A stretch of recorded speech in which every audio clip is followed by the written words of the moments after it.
This video guide is for participants in the data platform. In this recording, we will cover the step-by-step calculation process of the Calculating Transparent Prices tool, which is one of two microfinance transparency tools available to calculate prices and to submit them to the data platform. We do suggest use of the other tool called the Pricing Analysis tool, also developed by Microfinance Transparency, because that tool is designed for product level pricing, while this tool is mainly designed to calculate one price for one loan.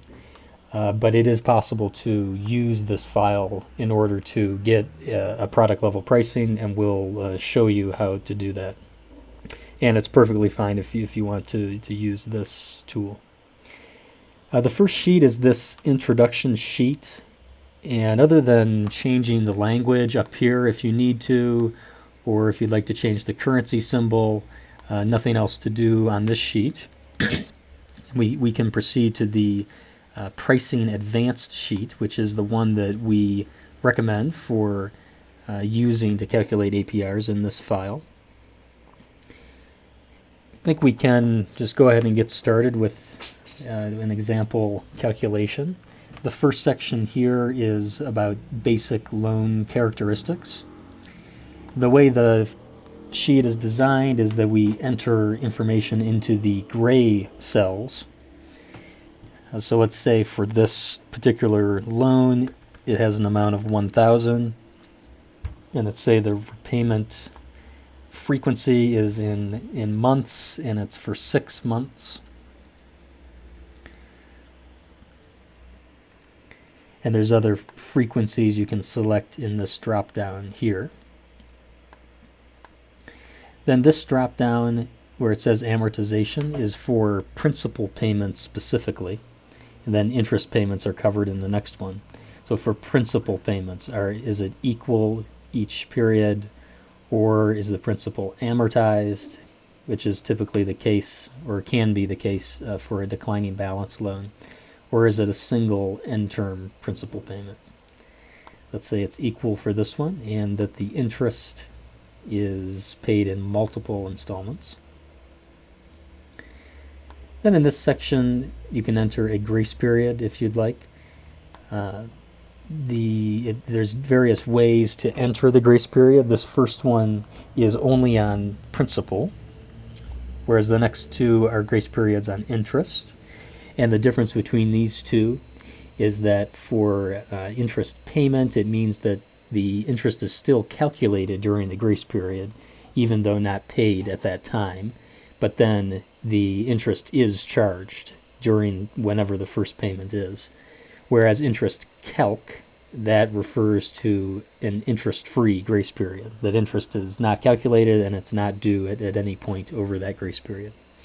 Then there's also an option for a fully balloon payment at the end of term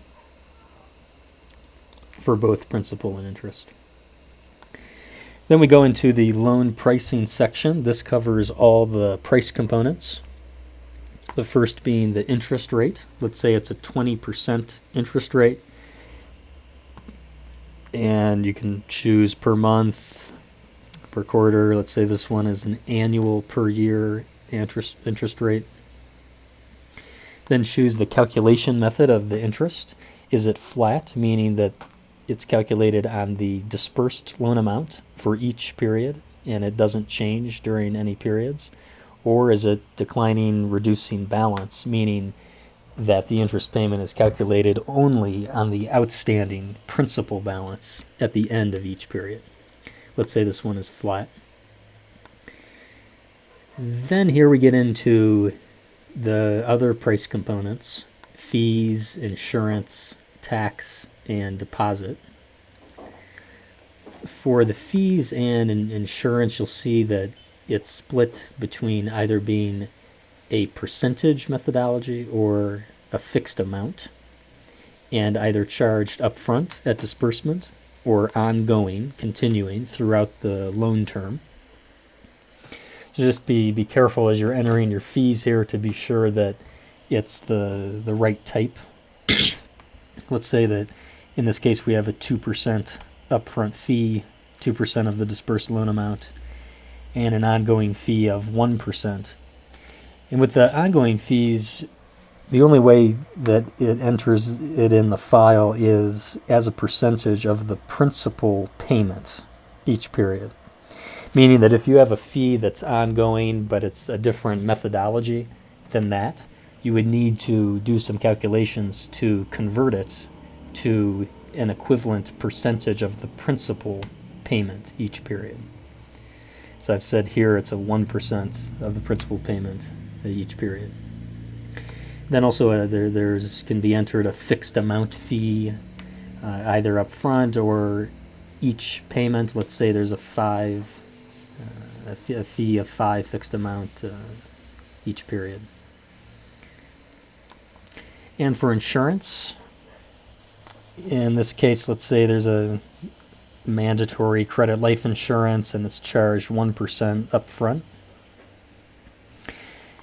And take note for these fees and insurance in general, it's important to include not only fees that are income for the institution, and not only fees that are received directly by the institution, but any fee that the client needs to pay, or any insurance the client needs to secure in order to receive the loan.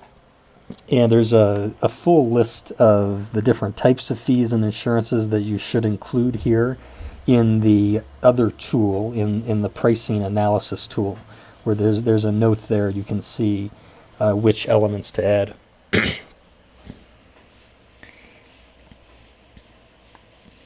Then for the tax, again, this is a component that is not income for the institution, but since APR is a formula from the client perspective and it's intended for clients to use to compare different loans, still we would include tax in the APR from the client perspective. It can be entered here in terms of a percentage of fees or a percentage of interest. Then there's the security deposit section. This refers to mandatory savings or cash collateral. Any type of savings which is required to be deposited by the client in order to receive a loan or to maintain a loan. And that can be entered in a percentage, as a percentage or as an amount, or and then also the interest paid on deposit can be entered here as well if the institution is paying interest on that savings. So in this case, let's say there's a 10% savings requirement up front, and the institution pays back 2% of the deposit amount in annual interest. And once we have fully entered this section, already instantaneously the APR result is shown in this column here, and it also shows the APR for each price component, cumulative. So it says that the APR only including the interest is 33%. If you add the fee and the interest together, it's 53%. If we add all the components, the full total APR is 67%. And this is the main figure that we use as the true price of the loan. Then after doing that, you could have a look down here at a repayment schedule that has been generated to match the parameters that have been entered up here. So you could look through here to say, okay, does these interest payment amounts, do they look correct for this loan size? Do the fee amounts look correct? And in this first line, you see the upfront cash collateral and the upfront fees. If you see anything that looks off here, it likely means that something has been entered incorrectly in this section, and you could revise this section in order to properly match a real repayment schedule from your institution. with that, we have calculated the price for one loan. And in order to provide APRs to the data platform, we recommend to have a product level price. And in order to do that, we need to have a sampling methodology in order to come up with a way that we can get a price at the product level that is realistic and that is representative of the average price for that product. And in order to do that, what we would suggest is to select samples. Samples meaning a combination of a loan amount and a loan term, because APR varies, especially based on the amount and also in terms of the loan term. And we want to choose combinations which are the most common ones for this product that most clients are receiving.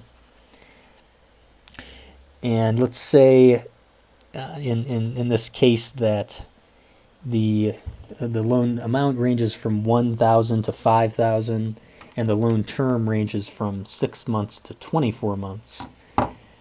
But we know that the most common loans are between, say, 2,000 and 3,000 and 6 and 12 months. And we would suggest to calculate between 3 and 6 total calculations, and then the average of those could be the overall price for the product. And let's say in this case we could calculate 3 prices. One, because we know it's between 2,000 and 3,000, so we could do one at 2,000, another at 2,500, and then the last at 3,000, and using 6 and 9 and 12 months. And let's say in this case I know the shorter loan terms are associated with smaller amounts. This will be my first calculation. 6 months, 2,000 amount results in a 62% APR. For each calculation, because the file only calculates one price at a time, you would need to save this file. So save it with the name of your institution, the name of the product, and calculation 1 in the file name.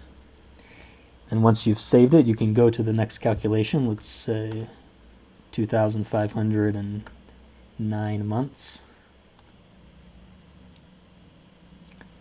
Has a bit of a lower APR at 57%. And then save this file as calculation 2. Then we would calculate the last one, amount of 3,000 and a loan term of 12 months. And that one has the lowest APR of the 3 at 54% total. Then save this as calculation 3. And then with that, we would be done calculating prices for that product. From there, the next step would be to calculate prices for other products that you'd like to submit prices for. And as the data platform, we would recommend that you choose the largest products in terms of portfolio size until 70% of the total outstanding portfolio of the institution is reached. And then after that, if there's any products that have greater than a 50% clients share, in terms of clients, borrowers, number of loans, that are not included in that 70% of the portfolio, then you could also select those products. And after that, it would be enough products to be fairly representative of the institution as a whole. So in case you have any questions while calculating prices, just let us know and we'd be happy to clarify anything. Otherwise, thanks for watching the video and thank you for participating in the data platform.